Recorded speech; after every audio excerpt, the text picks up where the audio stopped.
خبر شوم چې په تیره میاشت کې شاوخوا 1 لک ځوانان دا تللي دي خارج ته وطن یې پریښی ده. ما سره د دوی هېڅ تشویش نشته ده، نو چې تللي دي په مخه یې ښه او وطن به الحمدلله دغسې بیا هم آباد وي او له میوو نه به ډک وي او مزې به یې پکې. تاسې پاس وینئ زما څه ښایسته یوه چیله ده او له انګورو ډکه ده الحمدلله. داسې غټ غټ انګور را ځوړند دي، تاسو وګورئ دلته ښه زبردست ماشاءالله ماشاءالله. یې خواته مڼې دي او ناک دي او ډېر زیات ځوانان تللي دي. زما په نظر باندې ډېر خلک په دې اړه باندې خفه دي چې دا ځوانانو ولې وطن پریښی ده. دا وطن چې تر ډېره اندازې پورې داسې ښېرازه ده، په دې کې د خارجي ځوانانو هم لاس شته ده. هغه ځوانان چې خارج ته تللي دي ماشاءالله هغوی پیسې رالیږي دلته او ډېر زیات کومکونه رالیږي، همدارنګه خپلو فامیلونو ته پیسې رالیږي. هره میاشت کې دا سری شهزاده کې چې دا تاسې ګڼه ګوڼه وینئ که نه، نو دا کې یوه وجه دغه ځوانان دي چې خارج ته تللي دي. نو ماشاءالله هغوی هر وخت پیسې رالیږي.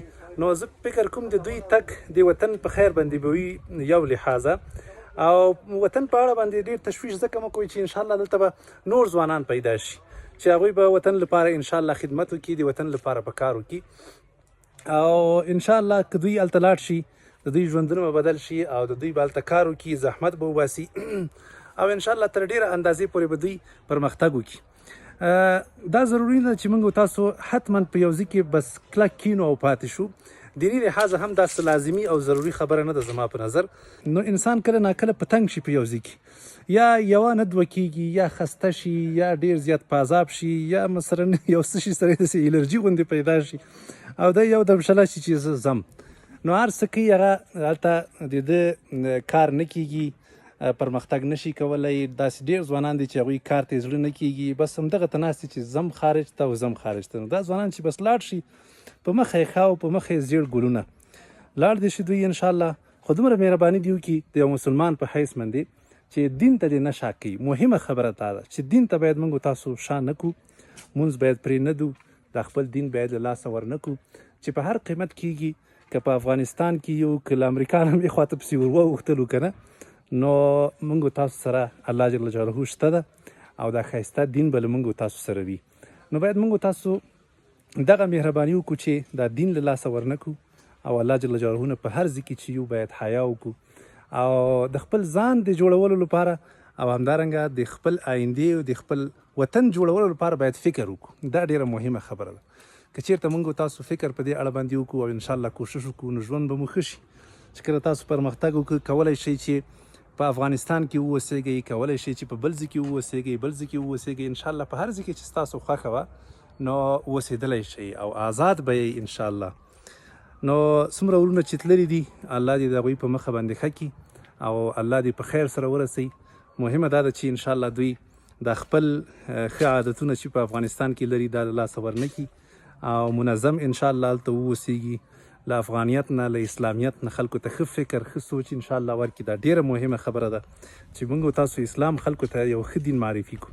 داسې نه چې الله مه کړه موږ وطن نه په وتلو سره بس دین ته هم شا کړو، دا بیا ډیره بده خبره ده. نو که ځوانان ځي او خارج ته روان دي نو ښه به دا وي چې په وطن کې پاتې شي، که کاروبارونه یې جوړیږي او پرمختګ کولی شي. خو که نه جوړیږي او دوی پوهیږي چې یاره د حل لاره یوازینۍ همدغه ده چې بس لاړ شو خارج ته، نو لاړ دې شي خارج ته، په دې کې کوم مانعات نشته ده. خو دومره ده چې کوشش دې وکړي انشاءالله چې خپل ځانونه خراب نه کړي، خپلې حوصلې خرابې نه کړي او خپل ایمانونو ته تاوان ونه رسوي. دا ډیره مهمه او ضروري خبره ده. الله مه کړه که زموږ او ستاسو ایمان خراب شو، نو که بیا موږ تاسو په مکه کې هم ژوند وکړو که نه، نو زموږ او ستاسو په مکه کې هغه ژوند چې ده هغه بې فایدې ده، هغه هېڅ فایده نه لري. نو مهمه دا ده چې موږ تاسو با ایمان واوسیږو، با حیا واوسیږو، ګناهونو ته لاس نه کړو او انشاءالله د خپل وس مطابق کوشش وکړو چې هم خپل ژوند جوړ کړو انشاءالله او خپل هم د خپل ګران هیواد افغانستان له یاده ونه باسو. ځینې ځوانان داسې دي چې هغوی کله لاړ شي خارج ته که نه، بس خپلوان او ملګري انډیوالان او دلته چې دا ورسره رالوی شوی ده او ژوند یې کړی، دا ټول هر څه دی پرېږدي او هېر یې کړي. نو دا بده خبره ده، دا صحیح خبره نه ده. ښه به دا وي انشاءالله چې تاسو د خپلو خپلوان او خپل ملګري او انډیوالان دا هېر نه کوئ او د دوی لپاره هم کوشش وکړي.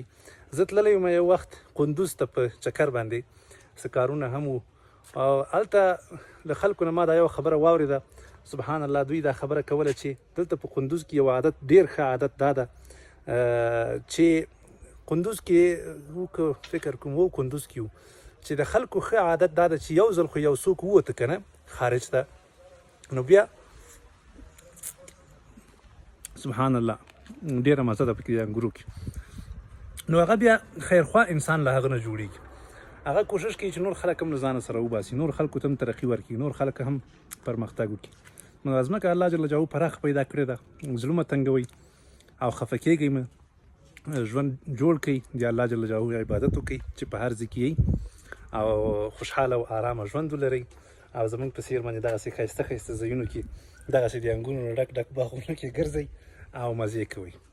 جزاکم الله خیرا، الله مو خوشحاله او آباد لره چې په هر ځای کې کامیاب اوسیږئ. السلام علیکم ورحمت الله وبرکاته.